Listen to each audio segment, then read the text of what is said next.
علماء ذویل احترام، مشائخ، سادات، حاضرین اہل سنت و جماعت، السلام علیکم ورحمۃ اللہ وبرکاتہ۔ قرآن پاک میں ایک ایسی آیت ہے جس کے متعلق یہودی کہتے ہیں کہ اگر یہ آیت ہمارے دین میں داخل ہوئی ہوتی یا ہماری کتاب میں اتری ہوتی تو ہم اس کو عید کا دن منا لیتے۔ یہودی یہ کہتے ہیں اس آیت کا نزول اگر ہماری کتابوں میں ہوا ہوتا تو جس دن یہ آیت اتری اس دن کو ہم عید کا دن منا لیتے۔ وہ آیت کون سی ہے؟ وہی میں نے آج آپ کے سامنے تلاوت کی ہے۔ اللہ فرماتا ہے کہ حجۃ الوداع کے موقع پر حضور صلی اللہ تعالی علیہ وسلم کا آخری حج تھا آپ کی ظاہری زندگی کا۔ اس دن یہ آیت نازل ہوئی تھی اور حضور اکرم صلی اللہ تعالی علیہ وسلم نے اپنا حج مکمل کر کے ارشاد بھی فرمایا تھا کہ آج کے بعد ہو سکتا ہے کہ میں اس جگہ پر تم سے دوبارہ ملاقات نہ کروں۔ اور وہ آخری حج کہا جاتا ہے اور آخری خطبہ بھی حضور کا خطبۃ الوداع جس کو کہتے ہیں مشہور ہے۔ اس وقت یہ آیت اتری تھی۔ آیت کا معنی پہلے سن لیں، ترجمہ۔ رب تعالیٰ فرماتا ہے الیوم اکملت لکم دینکم واتممت علیکم نعمتی، آج کے دن میں نے تمہارا دین مکمل کر دیا اور میری نعمتیں پوری اتار دیں۔ ورضیت لکم الاسلام دینا، اور تم کو اسلام دے کر میں راضی ہوا۔ یہ آیت ہے۔ کسی بھی دین کے بارے میں یہ دعویٰ نہیں ہے کہ وہ پورا کمپلیٹ ہے سوائے اسلام کے۔ پہلے جتنے دین آتے رہے بعد میں اور اس میں شوشہ تھا کہ آخری نبی آنے والے ہیں، شریعت پھر بدلے گی۔ موسیٰ علیہ السلام کا زمانہ آیا، ان کی شریعت تھی، پھر اس کے بعد زمانہ تبدیل ہوا، عیسیٰ علیہ السلام کا دور آیا، شریعت بدلی ہے۔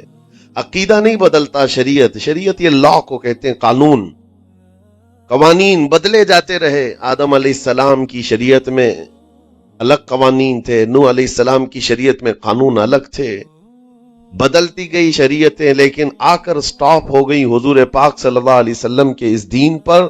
اور پھر رب تعالیٰ نے فرمایا اب دین کمپلیٹ ہو گیا، اب شریعت نہیں بدلی جائے گی قیامت تک، اس میں رد و بدل نہیں ہوگا۔ جو حرام ہے وہ قیامت تک حرام رہے گا، جو حلال ہے وہ قیامت تک حلال رہے گا۔ اب کوئی دنیا میں نہیں آئے گا جو اس شریعت میں کوئی نیا حلال پیدا کرے، نیا حرام پیدا کرے۔ حضور اکرم صلی اللہ تعالی علیہ وسلم کا یہ دین کمپلیٹ ہے، مکمل ہے۔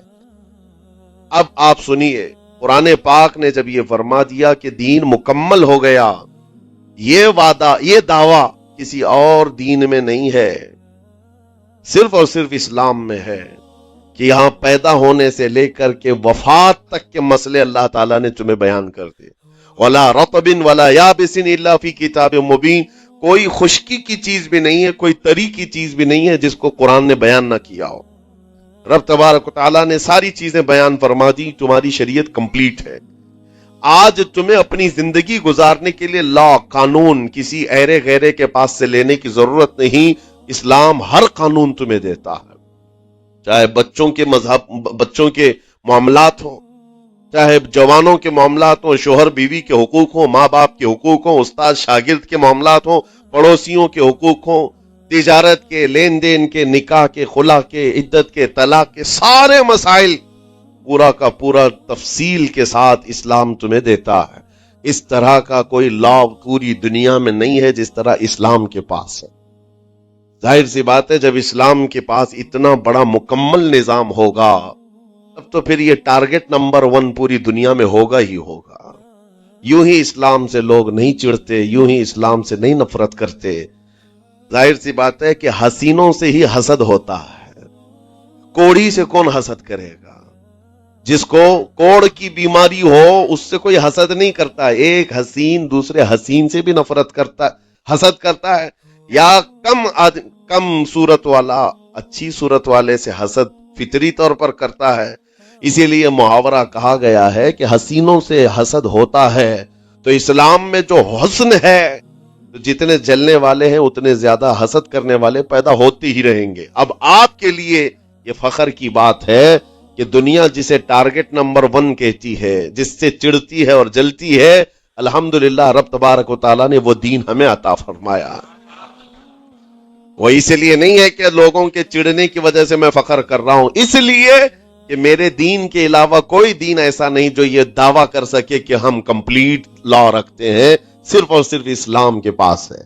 میں یہاں کھڑے ہو کر کے یہ صرف الفاظ کی پھیکم پھاک نہیں کر رہا ہوں، چیلنج ہے یہ۔ پوری دنیا کے کسی بھی ریلیجن کے پاس وہ سارے مسائل نہیں مل پائیں گے جو دین اسلام کے پاس موجود ہیں۔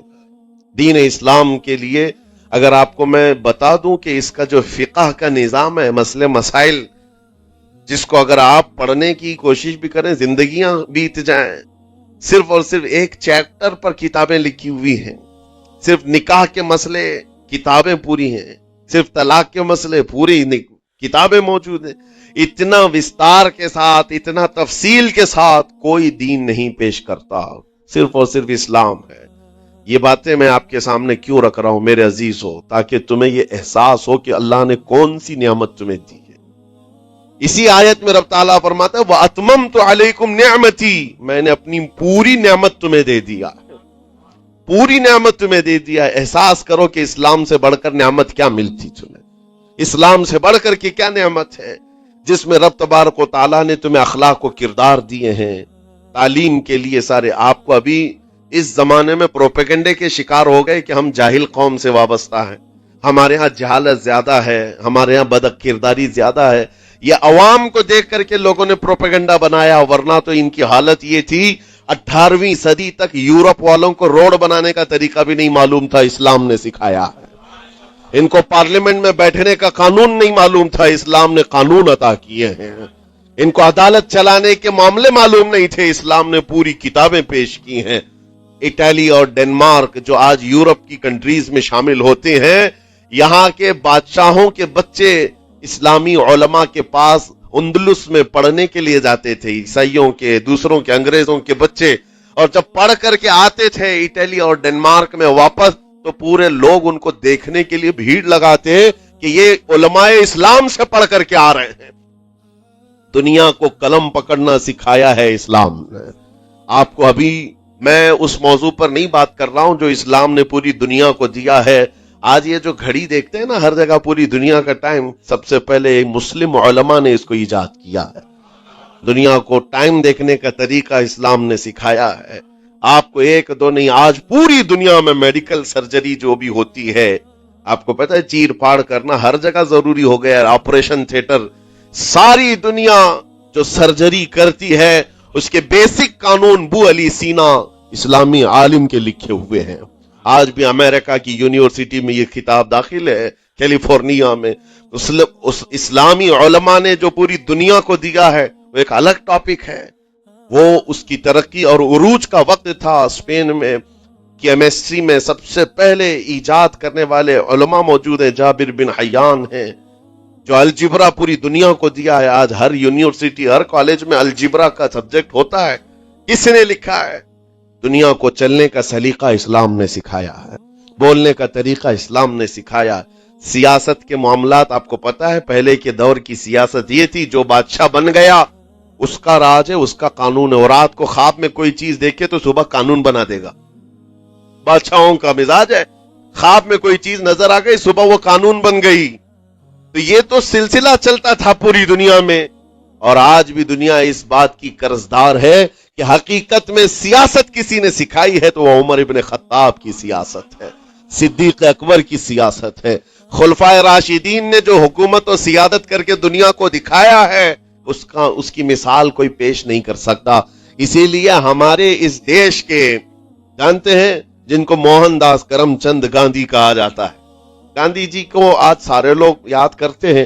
گاندھی نے یہ کہا ہے اپنے دور کے حکومت چلانے والوں کو مثال اگر کوئی دے سکتا ہوں تو ابو بکر اور عمر کی دے سکتا ہوں، کیونکہ یہ کالپنائیں نہیں ہیں، یہ خیالی نہیں ہے، یہ فیلڈ میں اترے ہوئے لوگ ہیں۔ وہ صدیق اکبر اسلام نے دیا ہے جس نے پوری دنیا کو فاقہ کشی میں خود رہ کر کے لوگوں کی بھوک مٹانے کا سلیقہ عطا کیا ہے۔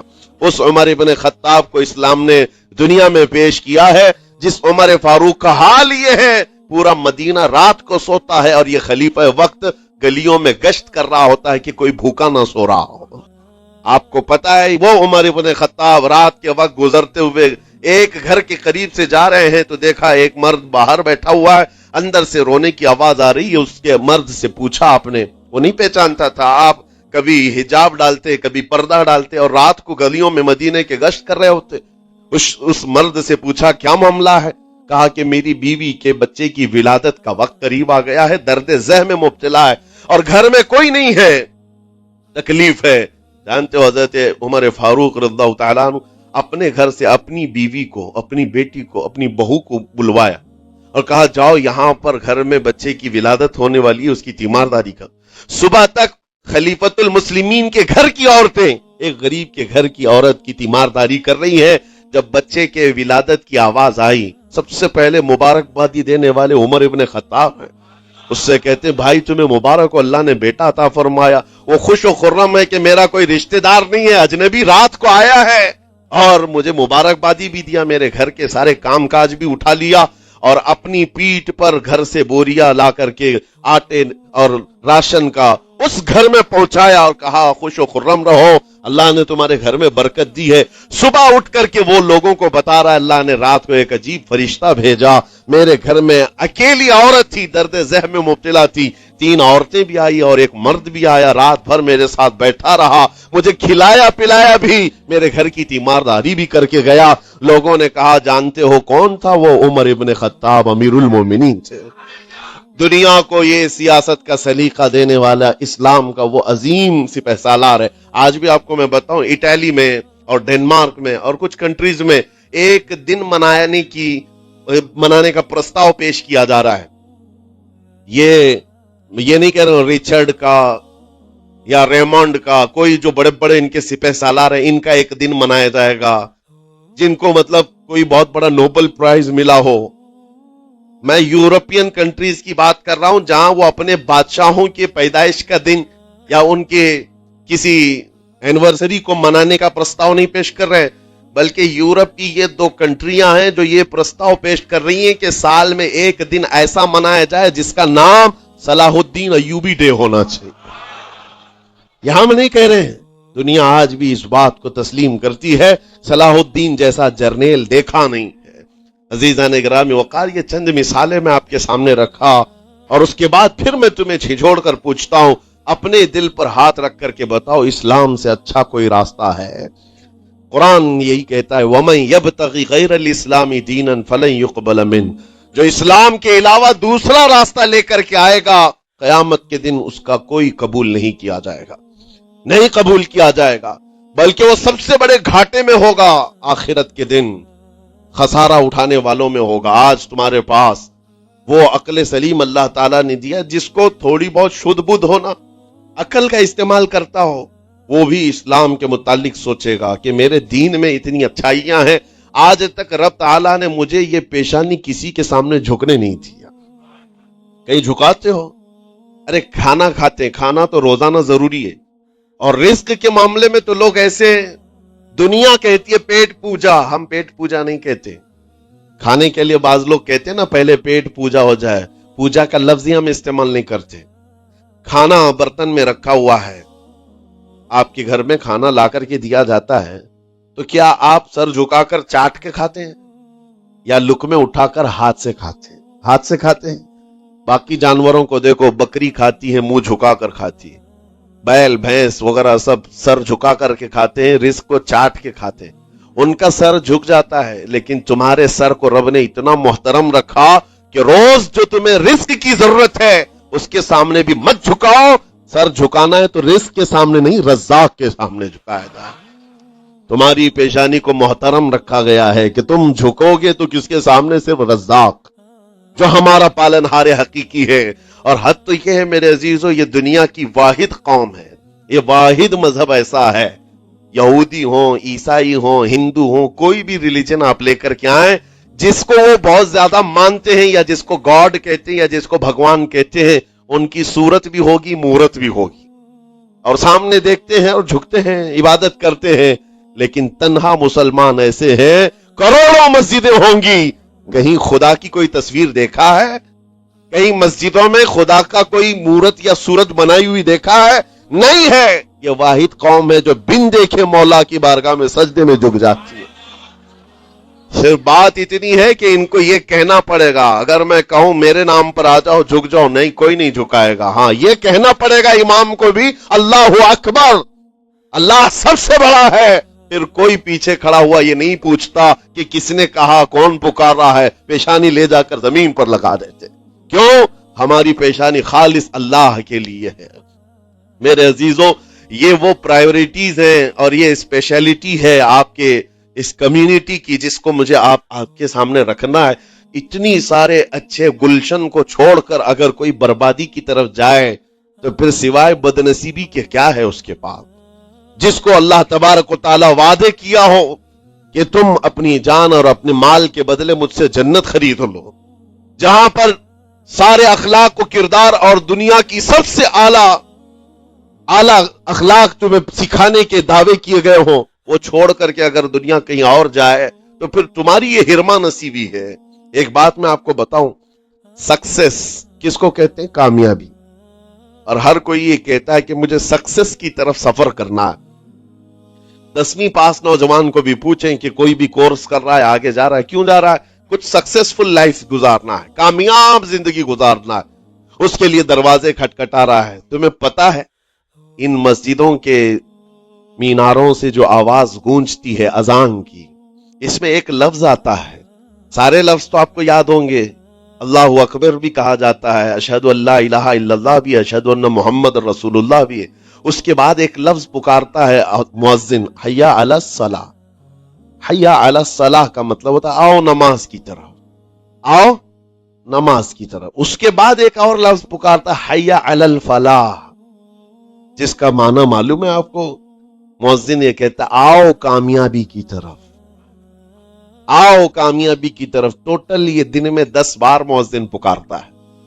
فجر میں 2 بار، ظہر میں 2 بار، عصر میں 2 بار، مغرب میں 2 بار، عشاء میں 2 بار. کتنی مرتبہ پکارا؟ 10 بار پکارا تمہیں، آؤ کامیابی کی طرف. لیکن ایک بات یاد رکھو، یہ پکارنے والے مؤذن کی حالت مت دیکھو کہ یہ پکار رہا ہے، بلکہ یہ رحمان کی صدا ہے، یہ اللہ کی صدا ہے جو تمہیں بلا رہا ہے. یہ تو اپنی آواز اور اپنے الفاظ سے ترجمانی کر رہا ہے اور تمہیں اللہ کی صدا تمہارے تک منتقل کر رہا ہے. لیکن حقیقت میں بلانے والا کون ہے؟ اللہ ہے. مسجدوں میں بلانے والا کون ہے؟ اللہ ہے. اللہ کی صدا پر آپ آ رہے ہو. اب سوچو، جو رحمان تمہیں 10 مرتبہ دن میں یہ بات پہنچا رہا، آؤ کامیابی کی طرف، آؤ کامیابی کی طرف، تم اس چیز کو چھوڑ کر کے کامیابی ان لوگوں کے سامنے ڈھونڈنے نکلے جن کو پیشاب کرنے کا سلیقہ نہیں معلوم، جن کو کھانے پینے کے طور طریقے نہیں معلوم. ان لوگوں کے پاس ہمارے بچے اگر کامیابی ڈھونڈیں گے تو بات یہی ہے، ٹوپی کو سر پر پہنو تو اچھا لگے گا، لیکن دوسری جگہ پہننے لگو تو بیوقوف کہیں گے، ظلم کر رہے ہو ٹوپی کے ساتھ. اسی طرح میں کہتا ہوں مسلمان کو اللہ کی بارگاہ میں آ جانا سب سے بڑی کامیابی ہے. اور اگر دوسروں کے ہاں در در بھٹکتا ہے تو گویا کہ اس نے اپنی حیثیت کو ہی گرا دیا ہے. اسی لیے اقبال نے کیا کہا تھا، بہت اچھی بات، کہ وہ ایک سجدہ جسے تو گراں سمجھتا ہے. گراں کا مطلب کیا؟ بھاری. ایک سجدہ کرنے میں تو بھاری پن محسوس کرتا ہے. وہ ایک سجدہ جسے تو گراں سمجھتا ہے، ارے 1000 سجدوں سے دیتا ہے آدمی کو نجات. در در جھکنے سے تو تمہیں بچا لیتا ہے. اس کے سامنے بھی جھکا، نیتا کے سامنے بھی جھکا، سیٹ کے سامنے بھی جھکا، پولیس کے سامنے بھی جھکا، جج کے سامنے بھی جھکا، سب کے سامنے جھک رہا ہے. ایک سجدہ یہاں کر لے، مولا ہر سجدے سے تجھے آزاد کرتے. یہاں جھکنے والا پھر کہیں اور نہیں جھکتا. ہاں اسی لیے شاعر نے کہا ہے، مرد حق باطل کے آگے مات کھا سکتا نہیں، سر کٹا سکتا ہے لیکن سر جھکا سکتا نہیں. یہ ہماری تاریخ ہے جو آپ کے سامنے ہے. آپ کو پراؤڈ فیل ہونا چاہیے کہ رب تعالیٰ نے مجھے کون سی بڑی نعمت عطا کی، اتنی عظیم نعمت ہے. ایک واقعے کے ساتھ میں اپنی گفتگو کو آپ کے اندر ڈالنے کی کوشش کرتا ہوں. حضور پاک صلی اللہ تعالی علیہ وسلم کے دین کی حلاوت اور چاشنی کس کو ملے گی پتہ ہے؟ 3 چیزیں.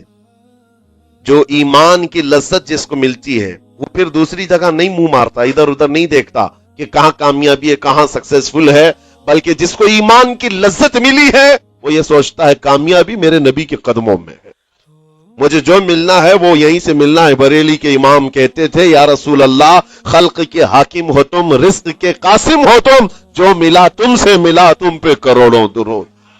اور تم ہو حفیظ و مغیث یا رسول اللہ، تم ہو حفیظ و مغیث. کیا ہے وہ دشمن خبیث؟ تم ہو تو پھر خوف کیا، تم پہ کروڑوں درود. یہ ایمان کی لذت جسے مل جاتی ہے وہ کامیابی حضور کے قدموں میں ہی دیکھتا ہے، پھر اسے ادھر ادھر کی چیزیں نہیں پریشان کرتی. یمن کا ایک قبیلہ تھا بنو کلب. اس قبیلے کے ایک شخص تھے حارثہ نام، ان کی بیوی سعدہ. ایک چھوٹا سا واقعہ بتا رہا ہوں. حارثہ اور سعدہ چھوٹا سا خاندان تھا، 3 بچے تھے. حارثہ کے بیٹوں میں ایک بیٹے کا نام ہے زید. نام یاد رکھیں، بہت امپورٹنٹ نام میں ذکر کر رہا ہوں. ایک ہی نام ایسا ہے جو قرآن میں آیا ہوا ہے، وہ زید. یہ حارثہ کے بیٹے زید ہے، بیوی سعدہ ہے. یہ حارثہ اور سعدہ 3 بچوں کے ماں باپ تھے، ہنسی خوشی زندگی گزار رہے تھے. سعدہ ایک دن اپنے بچوں کو لے کر اپنے میکے جا رہی تھی. راستے میں ڈاکوؤں کا حملہ ہو گیا، مال سب چھین لیا قافلے کا. اور اتفاق ایسا کہ یہ 8 سال کے جو زید تھے ان کو بھی ڈاکوؤں نے چھین لیا. ایک ماں سے اس کا 8 سالہ بڑا بیٹا چھین لیا جائے تو ماں کی کیفیت کیا ہوتی. اس قدر درد میں تھی ماں. جان تو بچ گئی، 2 بچے بھی بچ گئے، لیکن بڑا بیٹا میرے ہاتھ سے چلا گیا. مارے مارے صحراؤں میں گھومتی تھی، پکارتی تھی میرا زید میرا زید میرا زید میرا زید. ڈاکوؤں نے زید کو کیا کیا، عکاظ کا ایک میلہ لگتا تھا. اس وقت یہ غلامی کا دور تھا، لوگ انسانوں کو پکڑتے اور بیچ دیتے تھے. وہاں لا کر کے انہوں نے زید کو بیچ دیا، غلام کی حیثیت سے بیچ دیا. آگے میں بتاتا ہوں. یہاں سعدہ کا حال بے حال تھا. واپس گھر آئی تو باپ اپنے شوہر سے کہا، اور شوہر کا حال تو ایسا تھا کہ وہ زید کو اپنے آنکھوں کا نور، اپنے آنکھوں کا سرور سمجھتا. اور اس قدر پیار و محبت والا باپ مارے مارے گھومتا رہا گلیوں میں. اور ان کا لکھا ہوا ایک اشعار کا منظوم ترانہ ہے جو اپنے بیٹے کی جدائی میں لکھا. اپنے تو اپنے دشمن بھی وہ ترانہ سنتے تو رو پڑتے تھے. ایک باپ کا درد اپنے بیٹے کی جدائی میں، بہت روتے تھے بہت.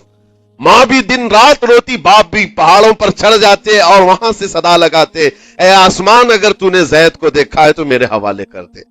زمین کے چپے کہیں اگر زید میرا زندہ ہے تو مجھے وہاں تک لے چل. یہ اشعار میں گنگناتے تھے، روتے تھے. اور زید کا کیا ہوا، عکاظ کے میلے میں بیچ دیا گیا. خریدا کون؟ حکیم بن حزام، جو حضرت خدیجہ رضی اللہ تعالیٰ عنہ کے بھائی لگتے تھے. یہ لے کر کے آئے اور حضرت خدیجہ رضی اللہ تعالیٰ عنہ اس وقت مکہ میں اور حضور پاک صلی اللہ علیہ وسلم کے نکاح میں. تو حضرت خدیجہ کے پاس یہ زید آ گیا، بھائی نے گفٹ کے طور پر دے دیا. حضرت خدیجہ کے گھر میں یہ زید جب آئے، اس وقت ان کی عمر یعنی 10-12 سال کے آس پاس رہی ہوگی.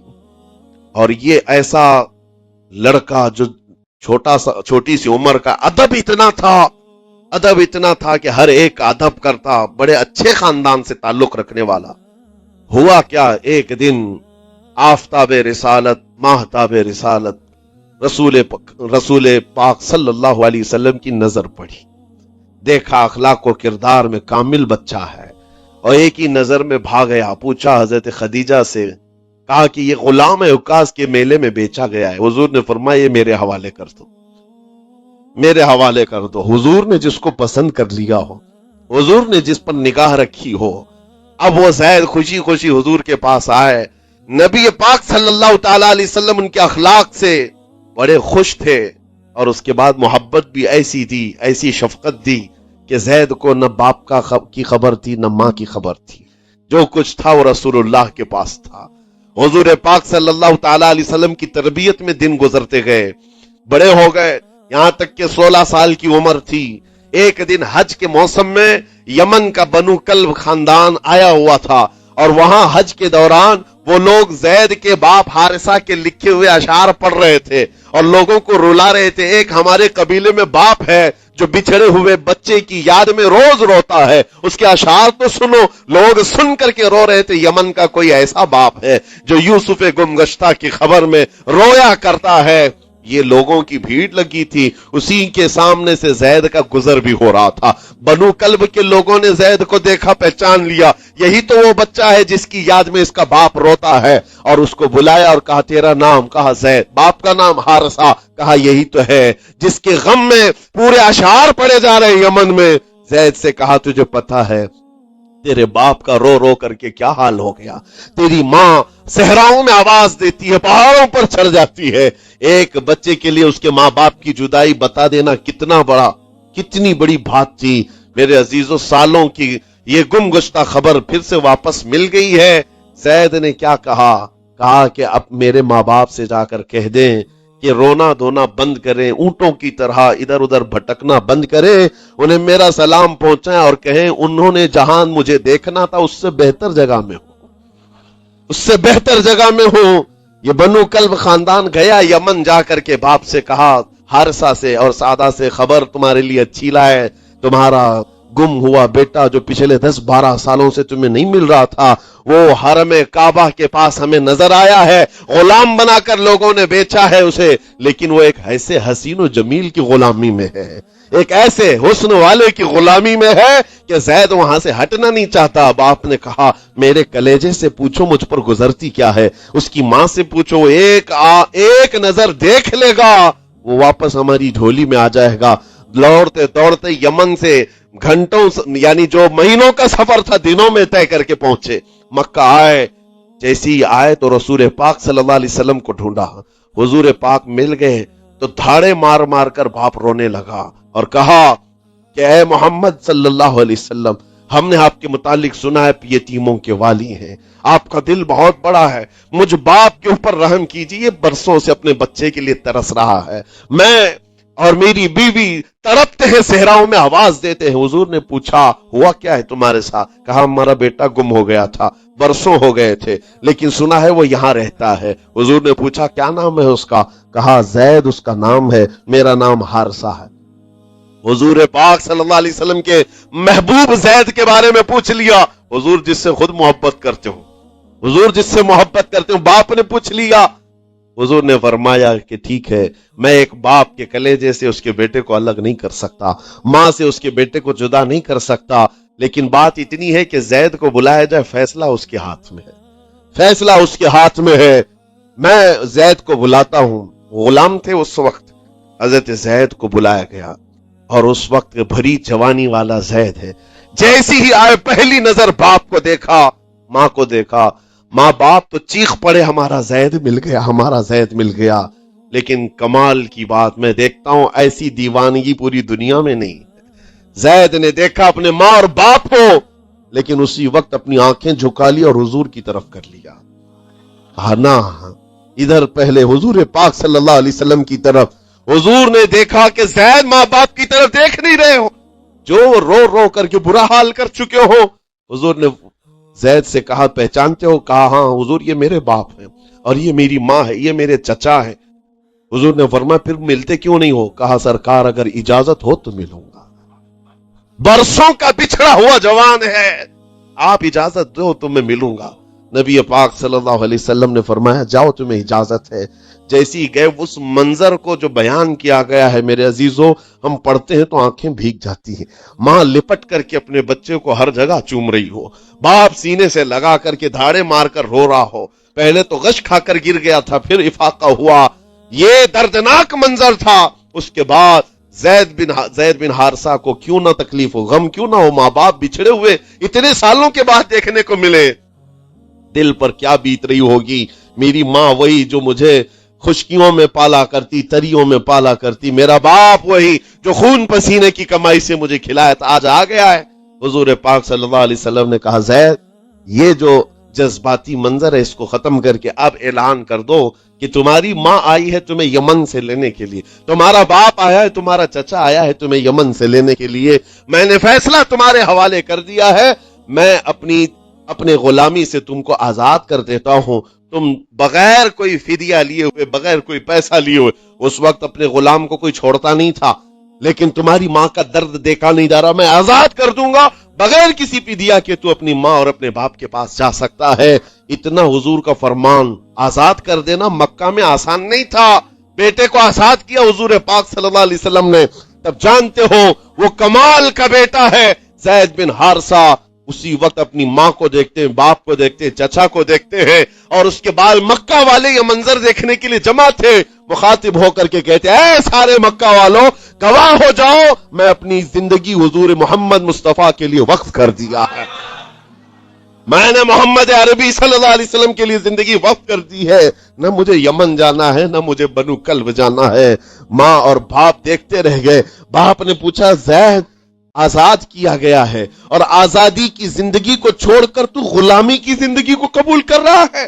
زید بن حارثہ نے اس وقت تاریخی جملہ کہا تھا، کہا بابا آپ نے جتنی شفقت کی ہوگی یا 1000 ماں باپ مل کر اپنے بیٹوں پر جتنی شفقت نہیں کیے ہوں گے اس سے زیادہ شفقت محمد الرسول اللہ نے کیا ہے۔ میں 1000 آزادیوں پر اس ایک غلامی کو، میں 1000 آزادیوں کو قربان کرتا ہوں اس ایک غلامی پر، میرے لیے زندگی بھر یہ غلامی کافی ہے۔ اتنا کہا تھا میرے آقا صلی اللہ علیہ وسلم نے اپنے باہوں کو پھیلا دیا، سینے سے لگایا اور زید بن حارثہ کو لے کر خانہ کعبہ کے پاس آئے۔ میرے عزیزوں ان کا حال بھی ایسا ہے کہ اگر کوئی ٹوٹ کر چاہتا ہے تو یہ نہیں ہے کہ تو چاہ رہا ہے، بلکہ ان کا حال یہ ہے اتنا دیا سرکار نے مجھ کو جتنی میری اوقات نہیں، یہ تو ان کا کرم ہے ورنہ مجھ میں تو ایسی بات نہیں۔ آتا ہے فقیروں پہ انہیں پیار کچھ ایسا، خود بھیک دے اور خود کہے منگتے کا بھلا ہو۔ حضور اکرم صلی اللہ علیہ وسلم زید بن حارثہ کو پکڑتے ہیں، خانہ کعبہ کے پاس لے آتے ہیں، ہجوم جمع تھا، مکہ والے سب کھڑے تھے۔ تب نبی پاک صلی اللہ علیہ وسلم اعلان کر کے کہتے ہیں اے مکہ والوں سن لو، آج سے زید کو میں نے آزاد کیا ہے، اور صرف آزاد نہیں، آج سے یہ میرا وارث ہے اور میں اس کا وارث ہوں، یہ میرا بیٹا ہے۔ حضور نے تنہا ایک ہی صحابی کے لیے کہا یہ میرا بیٹا ہے، اور اس کے بعد زید بن حارثہ کو لوگ جو مکہ میں پکارتے تھے زید بن محمد کہتے تھے، محمد کا بیٹا زید، رسول پاک صلی اللہ علیہ وسلم کے بیٹا ہونے کا شرف پایا ہے۔ میرے عزیزوں یہ جنہوں نے حضور صلی اللہ تعالی علیہ وسلم کے دربار کا ایک بار مزہ چکھ لیا تو وہ پھر یوں ہی کہتا ہے پھر کے گلی گلی تباہ تو کرے سب کی کھائی کیوں، دل کو جو عقل دے خدا تیری گلی سے جائے کیوں۔ حضور پاک کی گلی میں جو ایک بار مزہ لے لے وہ پھر دنیا کی ٹھوکریں نہیں کھاتا۔ اسی لیے آج تم سب کے لیے میرے عزیزوں ایک ہی فرمان میرے آقا صلی اللہ تعالی علیہ وسلم کا سنا کر رخصت ہوتا ہوں۔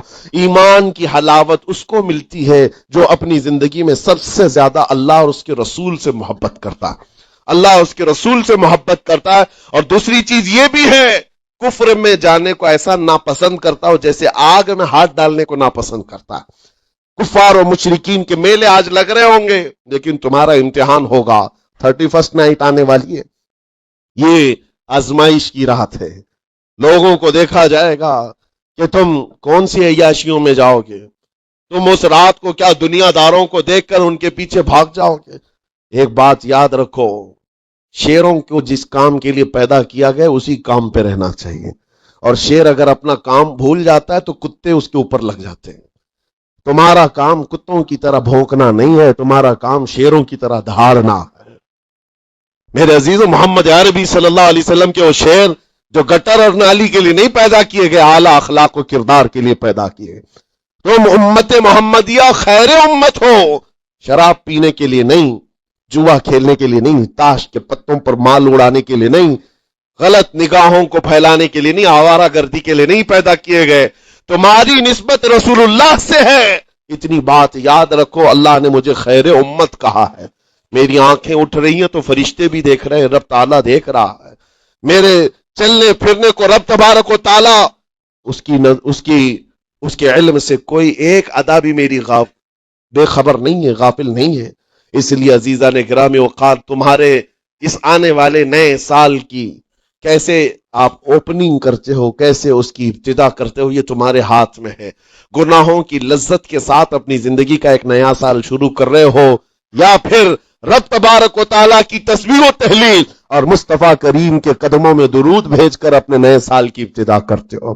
میں تو یہ اعلان کرتا ہوں اگر میرا یہ میسج سب تک پہنچ جائے کہ ہم نے بہت ساری عیدیں منائی ہیں، بہت ساری محفلیں منائی ہیں، ہم عید میلاد النبی کے نام پر جلسے جلوس سب کرتے ہیں، ہم 11ویں کے نام پر غوث پاک کے جلسے سجاتے ہیں، اعلیٰ حضرت کے نام پر، غریب نواز کے نام پر جلسے کرتے ہیں، لیکن دنیا ایک عید مناتی ہے ہیپی نیو ایئر کی، 31st نائٹ کی۔ میرے عزیزوں، ہم نوجوانوں سے کہتے ہیں اس عید کو دنیا کی عید ہے، اس کو بدل کر کے ہم ناموس رسالت کے لیے وقف کیوں نہ کرتے ہیں؟